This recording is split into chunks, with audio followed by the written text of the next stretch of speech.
9th. We'll call the meeting of the Community Development Authority to order on Thursday, May 8th at 6 p.m. I would ask Rachel to note roll call. I would ask Doug to lead us in the pledge.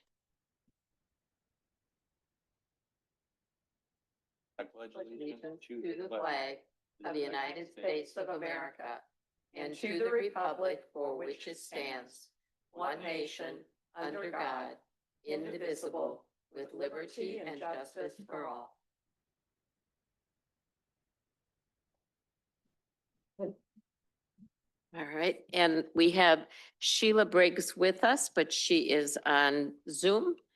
Sheila, I'm sorry you're not feeling good, but I appreciate your coming and joining us. Thank you. Appreciate being able to have my camera off. I'm not a pretty sight. All right. Well, you take it easy and let us know if it's too much. Just COVID. Yeah. All right. I have no other announcements. Do you, Alex? Just to also remind you of the joint CDA meeting on Tuesday with Windsor CDA. And it will be held in the Windsor Village office on Mueller Road. Mueller Road is, yeah. I never know if it's Miller or Mueller. Yeah, okay. All right, we don't seem to have any appearances, so we will move to new business and start with review and Jane. excuse me. Hey, Jane, potential- you skipped minutes. The Oh, minute. I skipped the minutes, you're right. Let's do the minutes. So I would entertain a motion to approve the April 10th, 2025 minutes. So moved. Second. We have a motion and a second. Are there any corrections, comments, or edits? If not, all those in favor signify by saying aye. Aye. Hi. Opposed? Motion carries. Now appearances, there are none. And then item 7.1, review and potential action on a redevelopment loan application. That's fun. Yeah, so it's been a while since we've seen one of these. Jeff and Marjorie Davis, Jeff is the primary applicant here, are applying for a loan. They will be starting a new business at, I think it's 402 North Main Street, where Well House Flooring used to be. They will be doing a Italian pizzeria. Ooh. And I do believe they have a lease in place, and they're looking at a project here of about $250,000 worth of work. At the end of their application, they did send in a little floor plan. This is conceptual, obviously, to give a sense of what they're looking to do. This is a bit of a unique circumstance because their amount of funding that they need is fairly substantial. Part of our application requirements have to have the applicant kicking in 30% equity into the project. Obviously, in this case, with an estimated cost of $250,000, they would meet that requirement and then some. They've applied for $125,000. According to our program, we lend out up to 50% of the available funds at any given time. So Say that again. we have a maximum funding award per our program to lend 50% of the available funds at any given time. So right now, if you recall, we've got two participating banks that are each at $50,000 each. So the total lending funds available is $100,000. Half of that is $50,000. So by the current program program outline, we would lend up to $50,000 would be our max award, with a 10% grant for the funding request. So because we haven't had a lot of interest or activity in this, I wrote in the memo that we may want to consider going above that 50,000 with a waiver. Certainly could. Obviously, we're under no obligation. The program is what it is. So that's just something to consider. And then the next step for this would be our financial review. So if this was an application that you all felt met the intention of the program, we would basically be looking for a motion tonight to send this to the loan review committee, who would then look through the financials and do that short form analysis, which we did on the first application. So I'll pause there and take any questions. Questions? Surprise, surprise. I love the concept. I'm a little concerned with out of the gate giving a waiver, setting up a precedent that other people might think that they would be able to take advantage of as well. That's my biggest concern. I don't have a problem with the applicants themselves. I'm just concerned about issuing a waiver right out of the gate. Yep, understood. I don't think I am so much. I mean, we haven't had a lot of program interest. I think in terms of redevelopment goals for that area, activating that building and cleaning it up and having a going concern there really helps in the long run. So how much total money do we have? We have, I think I put it in the memo, the full $100,000 of lending funds, which per our program guidelines, we'd be able to lend 50,000 of that. And then we have 48,300-ish dollars available still for grant funding. So per the program guidelines right now, this would essentially be if they met the requirements and the financial analysis was suitable, came back well, we would go with a max loan of $50,000, and then 10% of the request would be grant funds, which would be $12,500. So it's still, I mean, it's still obviously a benefit to the applicant, which is why they're applying. I'm not advocating one way or the other from a staff side. It's just a consideration given the fact that we just haven't had a lot of activity here. No, we haven't. Yeah, Rebecca. So with all that in mind, what is your feeling in terms of, one, their viability, two, what if we only gave them what the grant or what our program actually dictates? Do you think they would still be able to move forward? I do. Mm-hmm. Okay. Yep. And what amount would that be? That would be, assuming we made the maximum award, that would be a $50,000 loan and $12,500 in grant funds. 62,000. Mm-hmm. And then they would go and seek out additional financing to complete the rest of the project. And when do we have to expend these funds by? We don't have a deadline for this program. Oh, Our banks haven't communicated that they want to set any. So, I mean, that's the other piece of it too, right? Is that as the future grant program that we're doing jointly with Windsor comes out, there may be more interest with applicants for that program wanting to combine. So, you know, maybe there's a benefit with keeping some of our powder dry on this to be able to facilitate those projects too. Sheila, you have your hand up? Yes, I was just wondering if there was any risk the other way of like having the banks not participate if we don't expend money. And so a potential reason to give them a little bit more just because we have more, it's not being accessed. So if, just to clarify, so you're saying, is there a potential risk that if they don't secure additional funding through this, because they're requesting 125,000, that maybe they would have a more challenging time securing financing through a private institution as well, or through, a bank? Am I understanding that? No, that's not what I meant. Sorry. Although that's a good question. I meant more around our loan program.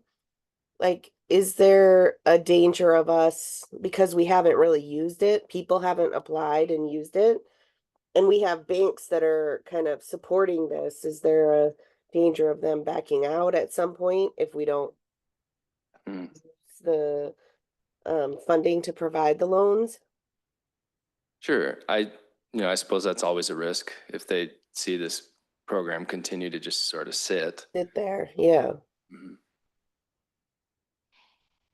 Is the building being sold to them or they're just leasing? They would be a tenant within the building. So the other two tenants, I think it's Hairtopia and Sizzling Hut.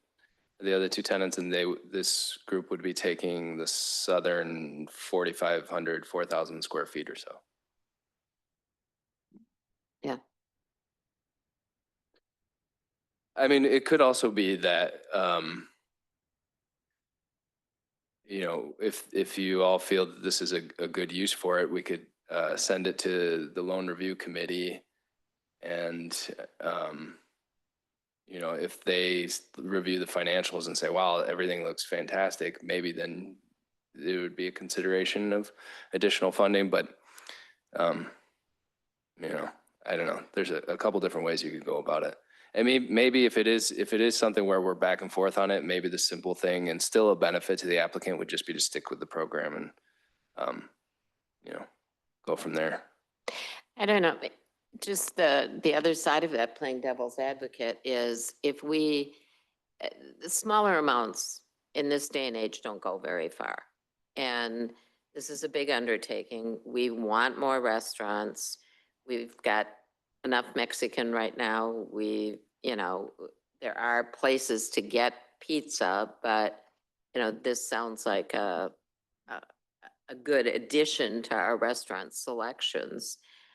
So if we give them sufficient money that with their loan, they have a better chance to be successful, we've really accomplished something with our loan program and targeted a redevelopment area. The money's just been sitting there, and as they start to repay it, then it kind of goes back into the funds. So it's not that we can't do something with the money again. So, Rebecca. I do like the fact that this is a specific location that we have targeted for redevelopment, whether it be the owner upgrading or whatever.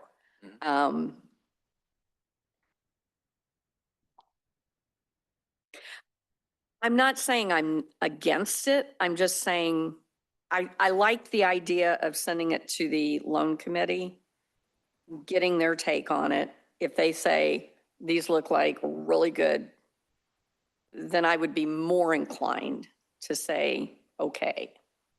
I'm totally fine with it at the program rate.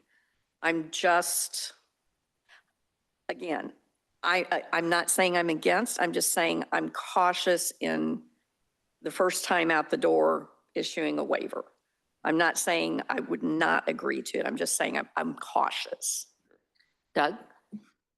I'm torn on this also, but it's a great location and I think it'd be a great addition, but do we know, have they run a business before that's similar?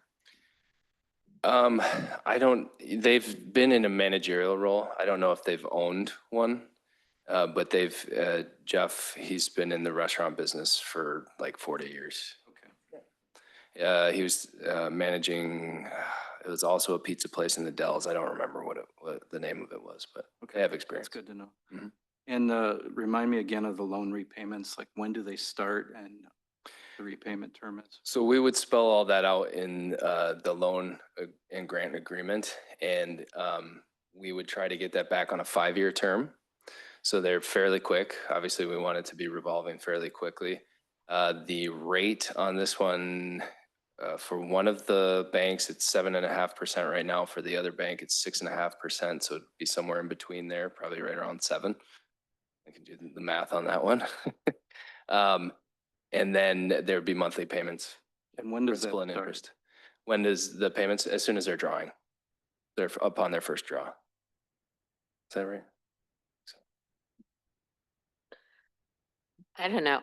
I would entertain a motion to, I mean, I'd like to approve it, but if people are overly cautious, is it a deterrent is it a problem if we send it to the loan review committee first?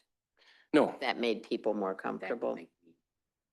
I mean, So I guess one way we could do it then would be a motion to approve sending this to the loan review committee. And then maybe I could come back out of that with a couple different options depending on how that review goes. And we could put together 2 different loan agreements reflecting a couple different payment structures. Sheila, does that give you comfort? Yeah, I'm really supportive of it, and I think it makes a lot of sense just to let the loan review committee know that they have some options to, tell us that they recommend even a higher amount. Okay. Okay. I would make that motion on what Alex said. And I would second that. And I would say that I would be much more comfortable with the loan committee's recommendation than just without anything other than what we've seen, if that makes sense. Carol? I was just going to comment, based on, I think, some of the conversations we've had before with the loan committee, or with what the banks have told us about the loan committee, they're going to review the application and it's going to be a pass or fail situation. Like, either they're going to suggest going forward with the loan or they're not, but I don't think they're going to give you any level of assurance. So I'm not sure what you're looking for from them. Well, If we got a pass. if we got a pass, but I think it would be good to know if they passed it for the lower amount or if they would pass it for the higher amount. Because they might qualify for a lower amount, but they might not qualify for a higher amount. Does that make sense? Sure. To give them that distinction. That makes sense. I'll say also that while it is a pass fail, we'll also, if you recall that short form analysis that they did, we'll get to see some of the numbers behind there. And then obviously they're not going to make that recommendation to us based on the numbers. It'll be pass fail, but perhaps we could evaluate based on that as well. Oh, that would be good. Yeah. But I'll try to make it as clear as possible to the banks clear what as we're mud. looking for. So. Yeah, so we have a motion and a second. All those in favor signify by saying aye. Aye. Opposed? Motion carries. We will send it off to loan review. But I think it's exciting, and it's exciting to have someone interested in that site. I was afraid that building was just going to start collapsing. That's one question. I know. I love questions. So how are we, just out of curiosity, how did they find out about the loan program? That's So I've been having a lot of communication with the property owner who owns the building and have discussed this program with them previously. And so when they came in as a potential tenant, they passed along that information. So the way you're marketing it, so to speak, is more direct contact with potential businesses or homes or whatever that could, in this case, businesses that would potentially be a target for this type of, okay, good. Yeah, absolutely. And I mean, that's a good point too. There definitely probably is an opportunity, if I was doing my duty, to bring a little bit more marketing to this program. But most of it has just been one-off conversations. So Making a loan like this, though, Mhm. would bring attention to the program sure. Yep. because word will get out there. Yep. So. All right. Well, are we good to go? Item 7.2, update and discussion regarding a jointly administered small business grant program with the Village of Windsor, CDA. So there's no materials associated with this, and this is a really fast one. As Jane mentioned, next Tuesday, we've got the joint meeting with the Village of Windsor CDA. As part of the program, and we'll talk about this at that point as well, we'll have to appoint, so the commission that'll be the review commission for that program will consist of the village presidents from each village, and then a member of the CDA. So we'll be doing an appointment from the CDA, and I guess in between now and maybe, I don't know, June or something, or June, if you have an interest, maybe, and this goes for even the commission members who are not here, pass that along to Jane, if you would field those, and if you want to be considered for that. Bob and I talked about it today, and he's got some names, and I think he's appointing Xander. Okay. So From I the think Poppy Seed. she advocates pretty strongly, so, That's really the only update I had. okay. All right, review and potential action to approve a proposal from Kaler Slater for design services for the Yahara Crossing development. Boy, I bet you they get called Kohler all the time, Kohler. and it's Kaler. They certainly could. So this is the group, obviously, that we've been working with. In December of last year, we had to move pretty quickly to get in for our tax credit application and make sure that we met all the requirements for zoning. So they actually broke their proposal into two separate phases, did receive two other proposals, and they were the most favorable. They were the cheapest, is another way to say that. And they've obviously have a good reputation, and I feel like they've done a good job so far. So the phase one activities are complete. We completed that proposal, getting the zoning in place. What was in your packets is an agreement for, it's a proposal, not an agreement for phase two services. And in there, it outlines, it's a lengthy document. I don't know why people do this. It doesn't need to be that long, in my opinion, but it's a lengthy document. It has a schedule, a breakdown of services. They'll be responsible for design all the way through, including structural. And then they will have construction administration responsibility as well, just to make sure that what is actually being built matches the plan set. They'll be coordinating with our team on the engineering side of things, construction management side of things. And their proposal is in line with what their original proposal was, which came in the most competitive. So I guess if there's any questions, I will be happy to answer those. Can you scroll down a little further? I usually print these things and I didn't tonight. I was just looking for dollars. Yep. So it's a lump sum fee of $515,000, and that includes a subcontract for the structural engineering. Okay. And part of the reason that they're, and all the proposals that we received were within this, for a tax credit building, there's a cap on the architectural fees. So anybody who was submitting a proposal for this, I informed them that we would be subject to that cap. So they all stayed below what the tax credit cap is. Oh, okay. So how is the payment done? When is it done? Is it all at one time? Is it spread out over a period of time? You have to do this, then we'll make a payment. You have to do this, kind of like a construction loan, Yeah, so these would be expectations. progress payments. Correct. So monthly invoices. So that's what it is? Mhm. Oh, okay, okay. Okay. And so if the board approves this, again, this is not the official agreement. They have it as an exhibit. They use the Architect Institute of America or something. The AIA contract is what we'll actually use. So we'll have to then review and approve that one as well. It also says Headwaters on it. Yeah. You're just gonna get One- that in I there. told them no to leave matter it in what, there. Aren't you? It's the Yahara Crossings, AKA. Right. Previously known. Right. as, Yes. One other question, worst case scenario, everything falls through, what then? As far as this goes. Well, I guess, you know, Is there I guess it would depend on the method of it falling through. Basically, I think of the worst case scenarios and I think of the best case scenarios and then everything in between. But I always want to know, okay, the absolute worst case scenario, everything falls apart.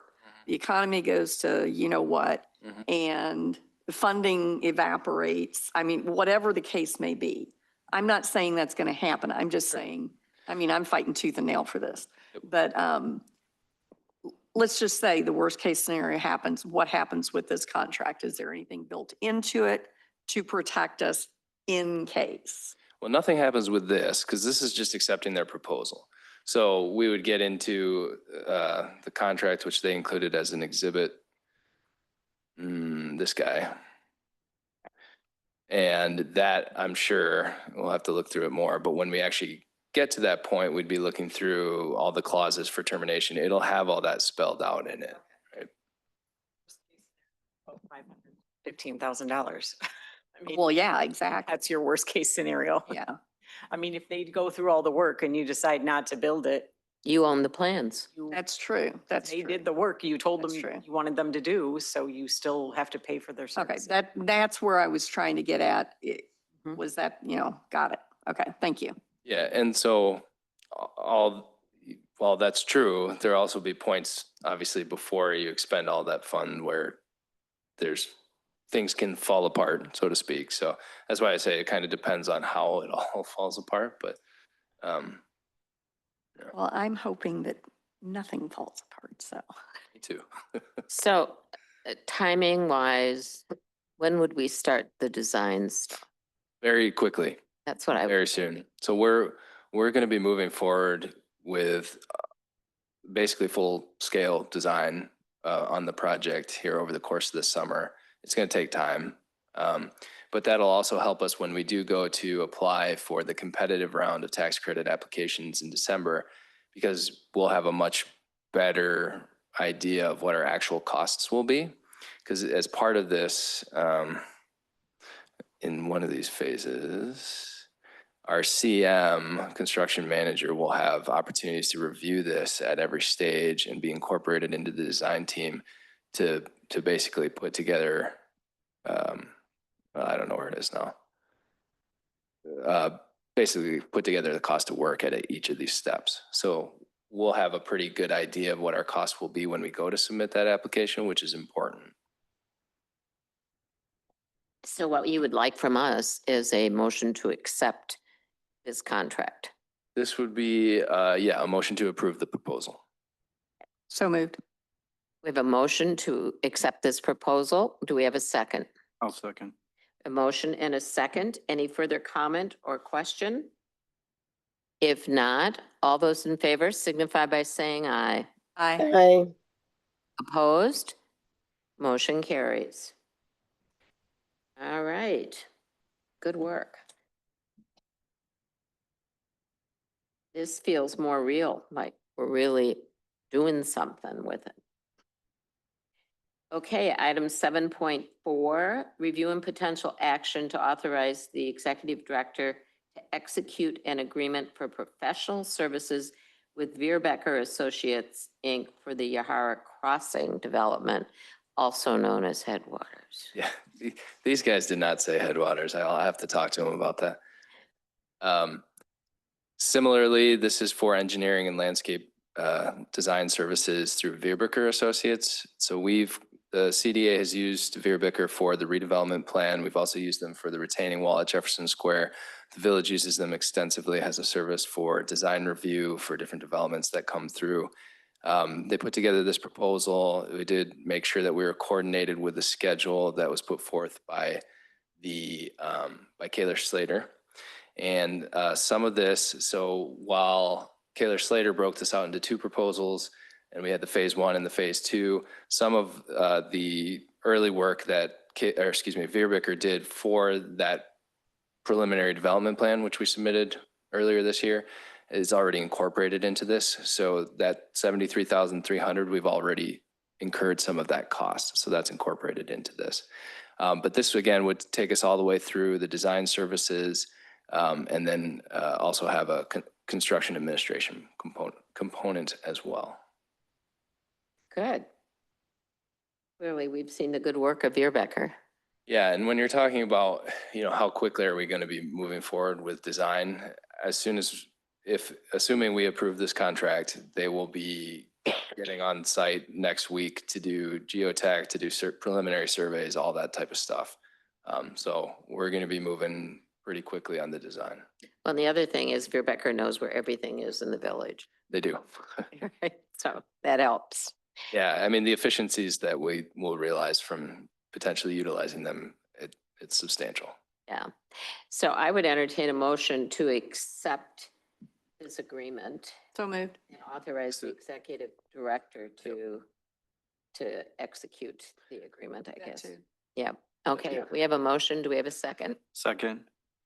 All right, we have a motion and a second. Any further comment or question? If not, all those in favor signify by saying aye. Aye. Aye. Opposed? Motion carries. Okay. We're getting through it here tonight. And just to piggyback on both of those, obviously, as we're going through these various contracts, maybe at the future meeting, I can bring the overall development budget back in to see how that fits in with the how it's going to play with the tax credit requirements too. So I'll make sure that I can do that at the next meeting. Okay, Comment. all right. Obviously, I don't want to talk about it here because it's not on the agenda, but could somebody send us an update on the status of the parcels? Yes, I can do that. We could ask for that under updates. Sure. 7.5, Resolution 2025-508, authorizing the chairperson to execute a members agreement of Yahara Crossing to Forest LLC and authorizing the filing of articles of organization of Yahara Crossing to Forest LLC. Move to approve. We have a motion. Do we have a second? I'll second. We have a motion and a second. If there's any discussion or comments, if not, all those in favor signify by saying aye. Aye. Aye. Motion carries. Item 7.6, Resolution 2025-509, authorizing a chairperson and executive director to execute a purchase and sale agreement with Gardner Millis Investments LLC on behalf of the Yahara River Housing LLC. It's a mouthful. Mhm. So, yeah, sorry, go ahead. No, go ahead. As you're all aware, we've been negotiating the sale of the property at 509. We've essentially come to terms with the potential purchasers. I tried to put the key terms in the memo here: purchase price of 1.8 million. The seller financing, we kept 4% interest-only payments. They do have an inspection period, and then closing within 60 days of that. A couple other important points here are that we're required to enter into a management agreement that basically says the CDA is retained as manager for the property, even though we're selling it, which we'll talk about at the next agenda item. WIDA has to approve the assignment of the HAP contracts. As you all recall, our tenants have contracts with WIDA, and we as the landlord had to sign on to those. So WIDA has to say, okay, we're fine transferring these over to the new owner. Tenants get to keep their vouchers. All that stays the same. It's just a different, we're basically just assigning them to a new owner. And then we're also stipulating that before closing, we have to enter into a tenant relocation agreement, which basically will say that any tenant who was there when we basically closed out of public housing, any lease that they have between now and the time that they're able to relocate to the new facility has to have an out clause for them, where if they want to move to the new facility, they have the ability to terminate their lease at 509. And then the last piece of this is that this sale is contingent upon us essentially closing and purchasing their property at 109 West North Street, which I can give an update on that. We do have a closing set for that for May 27th. So assuming all goes well, that property will be owned by the CDA on May 27th. So the next item will be the management agreement. We can talk about that a little bit more, but I guess at this point, I'll open it up to any questions or see if anybody has any comments on the agreement itself. I'm just impressed that we've sold this building. I didn't think it was gonna happen. I think we take the money and run. Move to approve. Is there a second? Second? We have a motion and a second.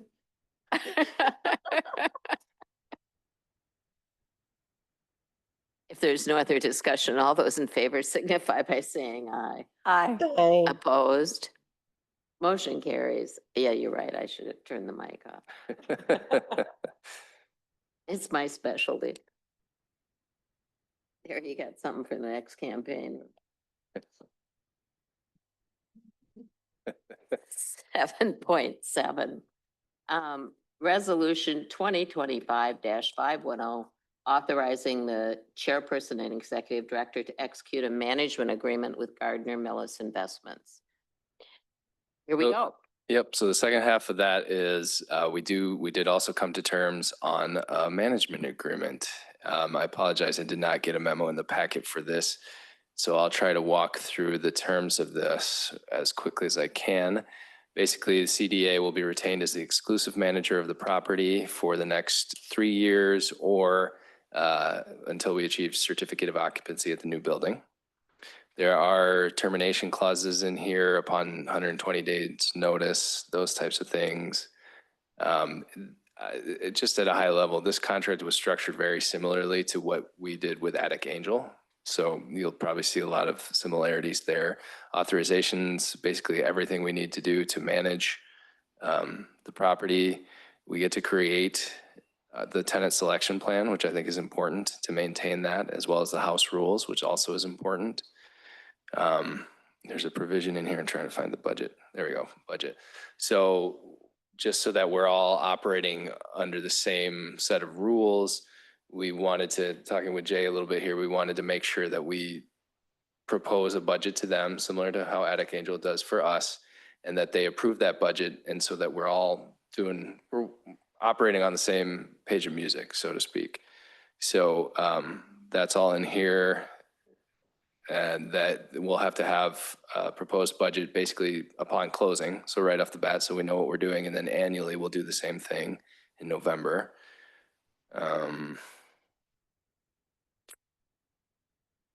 Management fee is $8,750 a month with a 2.5% increase annually. Basically, this covers our cost for personnel who will be wages and benefits operating the facility, so we have that covered. Termination clauses, again, I think those are probably the most important pieces. Tenant relocation agreement, we built that into this management agreement as well. You'll see that here. Have they seen this at all, or their lawyers? Yes, so we've come to mutual agreement on this. So we've worked back and forth with them for some time to get to this point.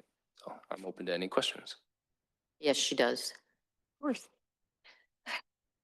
So a couple things. One, as far as the management fee and all that stuff,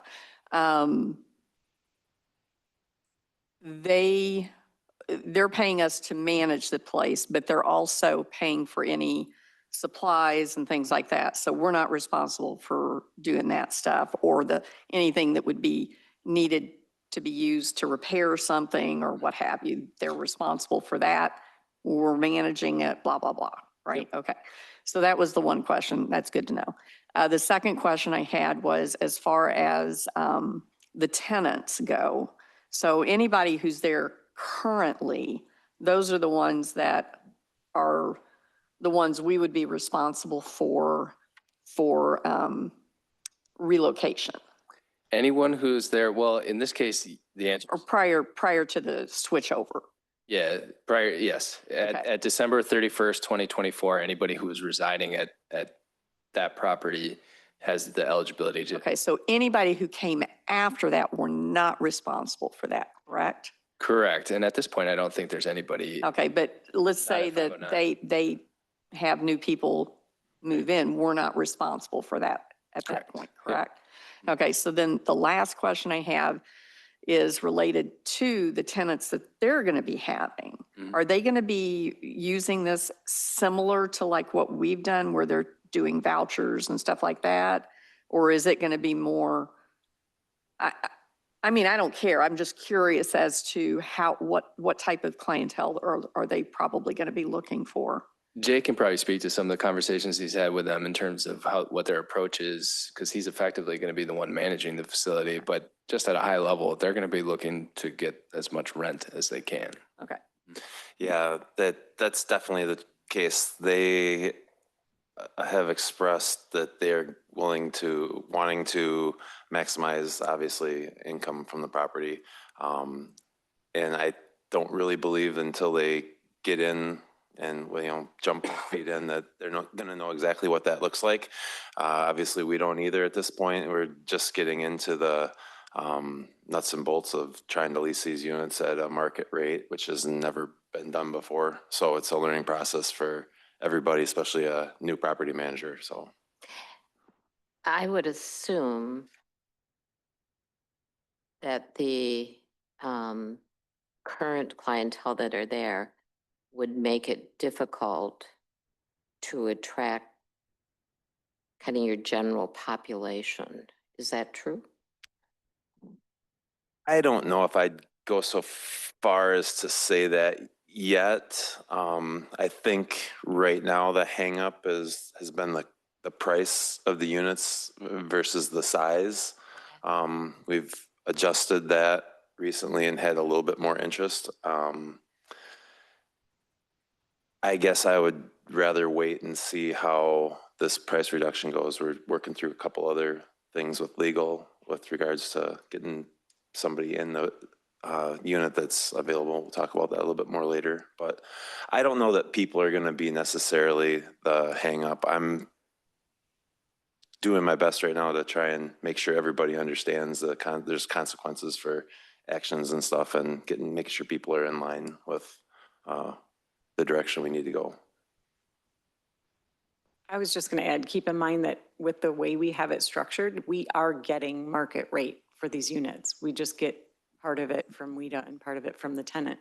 So if they do decide to continue using the vouchers and bringing in people with vouchers, they are going to get market rate for the unit. So hopefully we can educate them, I guess, on how that works, and we can convince them to keep using the voucher program.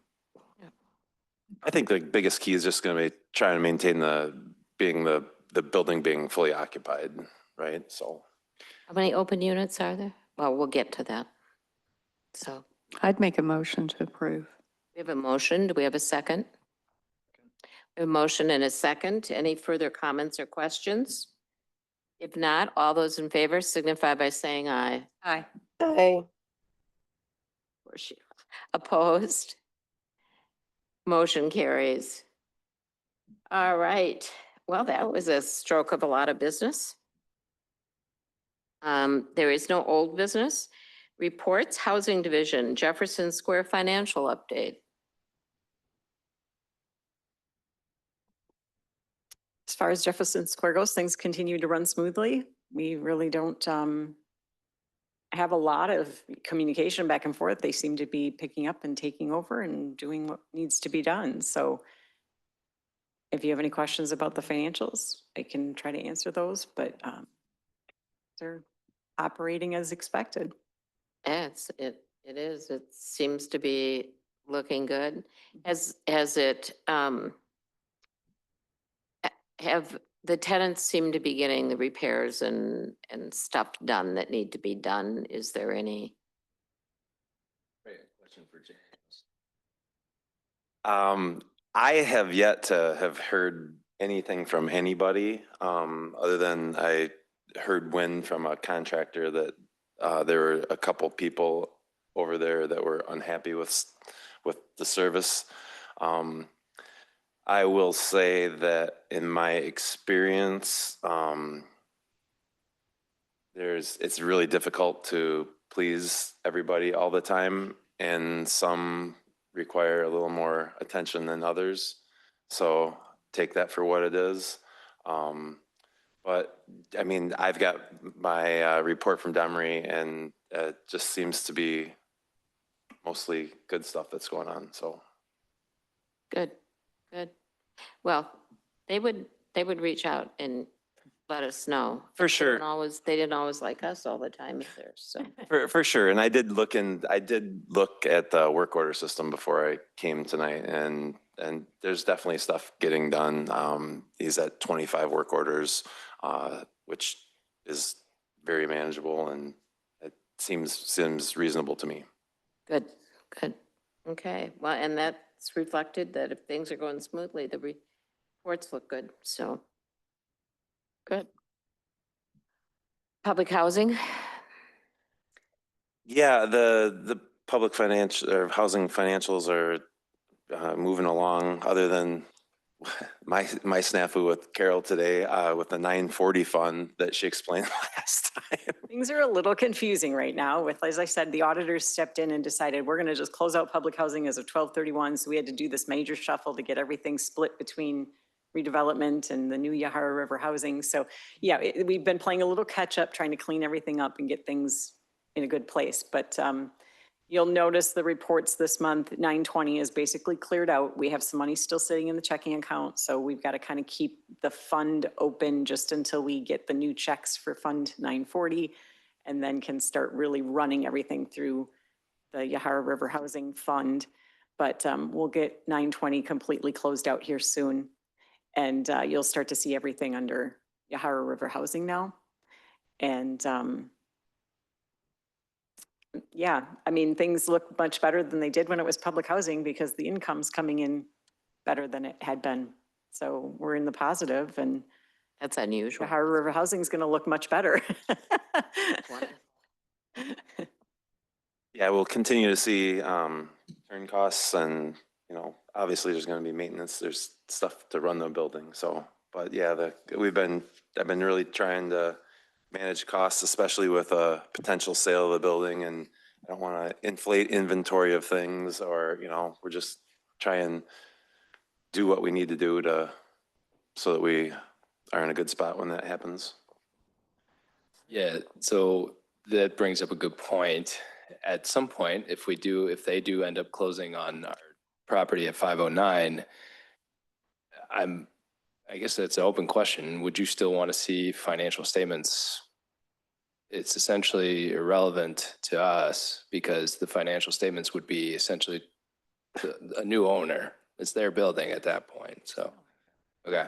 So over the next 6 months or so, all of the various statements are probably going to shapeshift a little bit. So don't get too used to these, I guess. Quick question. As far as supplies and inventory and stuff like that goes, as far as what we have in stock for working, keeping the facility going and stuff, what happens to that stuff that is still in our possession at closing? Is that going to be part of the closing? It becomes theirs? Is it going to remain with us? It's just one of those little technical questions. Mm-hmm. Yep. So in the purchase and sales agreement, we specifically excluded property that pertained to the CDA because the building itself is owned by Yahara River Housing. And so the CDA right now is effectively managing the property on behalf of Yahara River Housing, which we still have. So all of that equipment, that property, inventory and stuff is ours to retain. Same thing with any revenue that we accrue between now and the date of closing is ours to retain as well. Okay. As far as taxes, well, there are no taxes, never mind. Moot question. At the time that which actually brings up the question, when it switches ownership, then they're not tax exempt.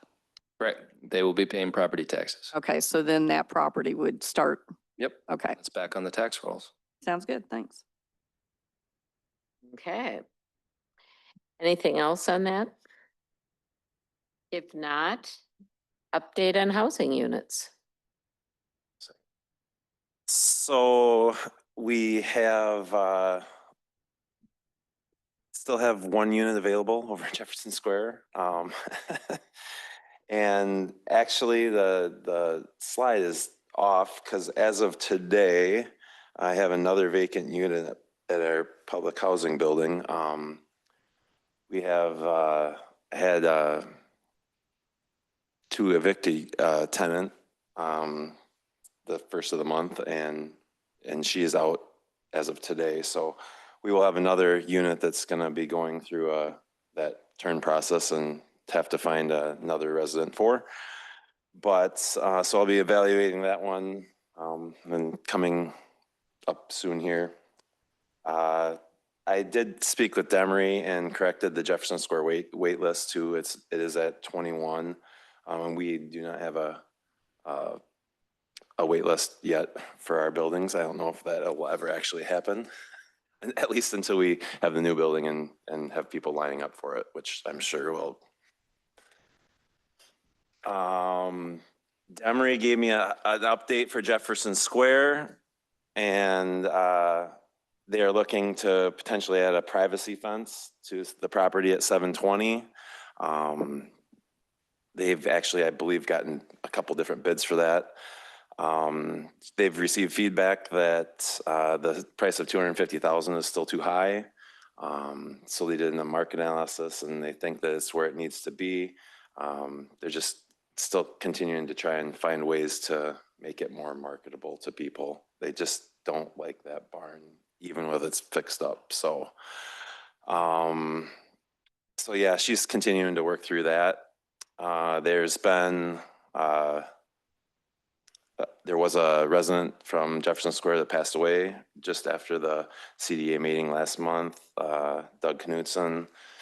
He was a heck of a guy, 95 he was, rode his e-bike around town until at the end of last summer. So Demery made mention that there's been some health declines over there and she was expecting that there will be a couple more units becoming available in the next few months. So she's going through the wait list and making sure that people are aware that that's something that might be coming.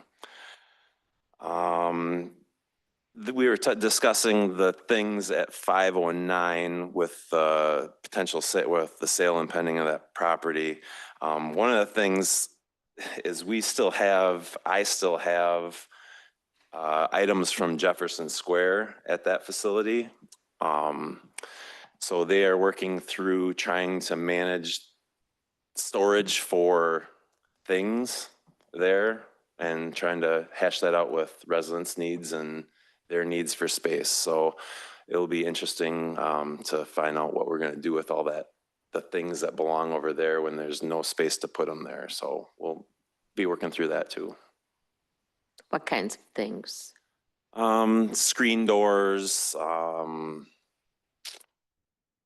I mean, just maintenance type stuff that's, because we use the 509 facility as, storage for, and the home base for both properties. The residents really had the garage over at the clubhouse for themselves, for storing things for the clubhouse and such. And now with Cam's maintenance being out of that same space, it's really kind of caused a little bit of consternation with the residents. And trying to, have him able to do what he needs to do. I know where there's an empty liquor store. Rebecca. Related to, wow. I just had a brain hiccup. Well, back to the stuff that you were talking about. As far as where are we going to put the stuff? I mean, once we close on 509, assuming everything goes through, we're going to have to do something with our property that we currently have over there. Unless we're using it for the maintenance, in which case are they going to be paying us for that stuff? Okay, that's one thing. The other question is related to Jefferson Square and the management company. I know we had discussed this a little bit when we were talking about whether or not to have the management company and all down the road. You know, we were saying we might want to revisit this within about a year to see if they were interested in purchasing, if we're interested in selling, blah, blah, blah, blah. I don't know I know it's a little premature and maybe it's not for tonight for a discussion, but thinking ahead, I think we might want to have that discussion at some point in time to see how things are going. Do we think that they're a potential viable? Yeah. So just putting that out there, but back to the supplies and stuff that you were talking about, it seems like we're going to need to figure out something about where to store our stuff. Bar. So the things that are the CDAs are the things that we did not want to include in the sale because we are going to need things at the new facility, right? I'm going Right. to need things like that. So that while they will be there, they'll be mine to use to, facilitate the management of that property. And then when no different than the residents moving, when that time comes for us to move our things over to the other property, we'll do that. And anything else there's very little, I would venture to say nothing other than tools that would be of any benefit to us at our new facility. Okay. So. Okay. And if need be, the village might rent us a little space someplace. Yeah, so when we get to the redevelopment piece, Jay's going to talk a little bit about some of the holding costs with the properties that we're purchasing, but it may be that we have a transition period where we, have to rent out a storage unit or something like that. I was That's thinking always that an very option as thing. well. It's not like there's no storage units in the village, so. Okay, everybody comfortable?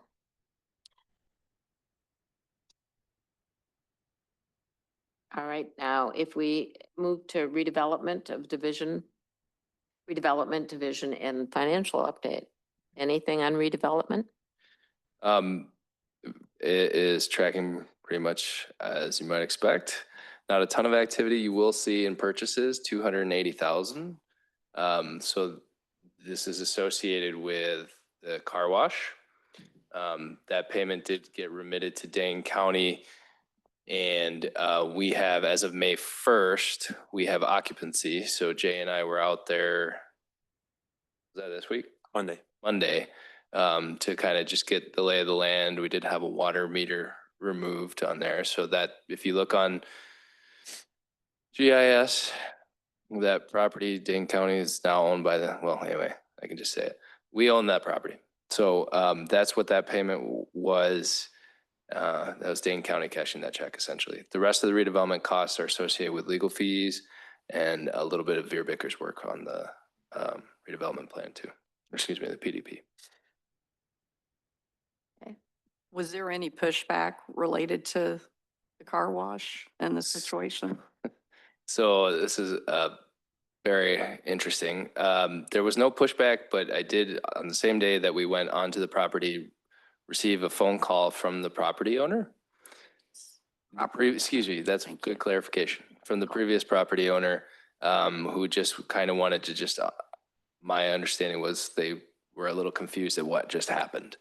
So he was going to speak with his legal counsel, and I expect at some point I'll probably have another conversation with them, but that's kind of where that went. Is there any redemption period? No, I mean, we've acquired the property. It's ours now. Yes. Okay. That is correct. Yeah, when I picked up the phone that afternoon, I was outside in the backyard with the kids and this very quiet voice said to me, "I'm calling to discuss your offer on the car wash." And I was like, excuse me. Mhm. Right. Yeah, I was surprised too, but regardless, I mean, we did everything appropriately. We went through the statutory processes. We gave them ample notification. Um, You know, that kind of is what it is at this point. Said that to him. Yeah. All right, well, the beat goes on. All right. If, Do you want me to talk about it? No, it's all right. I just, so part of owning these properties now and continuing, next Friday, it'll be the liquor store. And then, as Alex said, the 27th, we'll have the other property. We're going to be responsible for upkeep of those properties also. So kind of, you know, came up with some of the costs that we're going to incur. And it's mostly, the main cost is going to be the mowing of the grass weekly, right? And we talked about some security for those. So we're looking at right now anyway, 3 standalone cellular cameras to be able to monitor the properties and kind of evaluate as you go.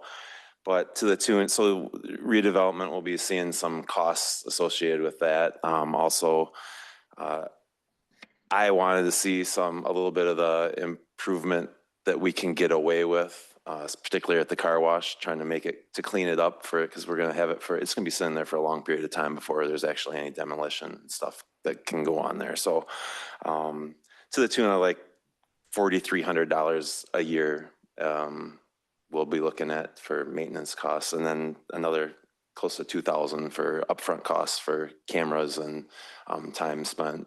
That is my understanding. Some of that is recoverable through the process. Yeah, it's possible that some of those would be tax credit eligible costs. I think that's important. Rebecca? Related to the car wash, I know one of the issues was the fact that some things were happening inside the areas. Are we going to do something to make sure that nobody can get in those car wash bays? Or somehow so that it's, So that's More one of the, secure. we did have that discussion. I thought, and you guys said if you have a different opinion, I thought that if we close them off, it is going to be more likely that people are going to get in there, and then it's going to be unseen. That's why I thought it would be important to have the cameras to monitor stuff like that. If they're open, it's easier to, you know, for PD or anybody to see things that are going on in those buildings. It's a possibility that we might look at, if there's damage, have to look at, you know, boarding up doors or windows, you know, particularly at the liquor store, is a lot of easily accessible ones. If it became a problem and we were unable to, you know, there's been a lot of vandalism going around the village, you know, in parks and stuff too. So, but that was our thought. I don't know. I think if we had cameras and the doors closed, Well, that's, so there's only a door on one side of the wash bays, the self-service wash bays. So then we'd be looking at costs, and we'd be looking at costs of, you know, framing walls up to a certain point and stuff Yeah. too, so. yeah. But maybe we can ask the PD to cruise through there once in a while. Going to ask if they've been notified that we own those buildings, and, you know, so no one should be in there. Well, so the other thing is, I mean, the car wash has been sitting there vacant, inoperable for quite some time, and it hasn't been a huge issue, I don't believe. The liquor store has now been vacant for 5 months, 3 months, 5 months, and that hasn't been touched as well. They're both highly visible too, which I think helps from a security standpoint as well. And I was also going to ask about insurance. So we have liability and coverage on those things. Yeah, so our insurance policy, in talking with them, on the one hand, I was like, oh man, because we prepaid our insurance and now we're selling 509, so bummer. But it also covers the properties that we're going to be purchasing, so that's nice. Good. Good. Okay. Other questions on those, the apartment complexes, that's, The residential property, we will be closing on May 27th. okay, So that's all part of that. by the end of the month, we will have all those properties under ownership. But they still don't want the duplexes? Excuse me, our duplexes. So that's correct. We do not have, Brandy was good enough to put together some of the numbers and the finances for selling those. And the potential party that was interested, it was a separate party and they walked away from it. So we will still retain ownership of those. Any particular reason they walked away? I never heard back from them, Oh, well, that's a so good. I'm not really sure. Okay. What is the market value of those? Do we know? Do you remember? I think it was around, if you were, it depends on, I think it was around 350 for the entire, I think it's Duplex. 330 for the entire. Oh, for the Plex portion, okay, and now I'm gonna go off memory, so don't quote me 100%. We'll quote you 95. 85 is fair. If we were going to propose selling the building as a whole, I think we still had the price range of 314.9 to 334.9 for the whole building. But then if we wanted to move forward, which I did change the numbers and I think we just need to add it to a future closed session to go over it again. They improved for splitting the duplexes up and selling, four properties instead. It was the range of 214.9 to 224.9 for each unit, so. Just a question. If someone were to buy the duplexes and wanted to put real windows in the sides, they've got that little just kind of peephole window on the side. And is that doable with the brick or would that be cost prohibitive? I mean, it's Anything's doable. Anything's doable, but the cost to cut out brick is probably, a Pretty good chunk of Yeah. change, but it's certainly doable and allowable. They're probably more attractive now. They have garages than before. So, yeah. Well, I'm fine with us maintaining them for a while, but it'd be nice to get those on the market too. Sure. So, all right, anything else? If not, I would entertain a motion to adjourn. I'll move. Do we have a second? Second. We have a motion and a second. All those in favor signify by saying aye. Aye. Opposed? Motion carries. We're adjourned at 7:08. Sheila, get well. Thank 7:08. you. Yeah, you sound sick. Yeah, it's no fun, but it'll work its course. Just gotta be patient.